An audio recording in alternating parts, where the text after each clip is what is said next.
Assalamualaikum adik-adik. Jom cuba jawab soalan berikut.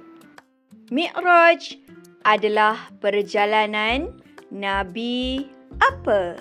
Dari Masjidil Aqsa ke Sidratul Muntaha. Alif, Nabi Ibrahim alaihi salam. Ba, Nabi Musa alaihi salam. Jim, Nabi Isa alaihi salam. Dal, Nabi Muhammad sallallahu alaihi wasallam.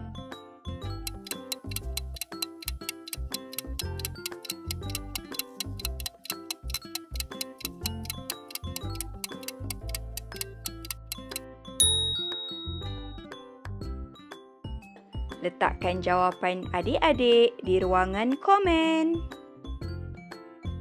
Jangan lupa like, komen, share dan subscribe untuk soalan seterusnya. Assalamualaikum.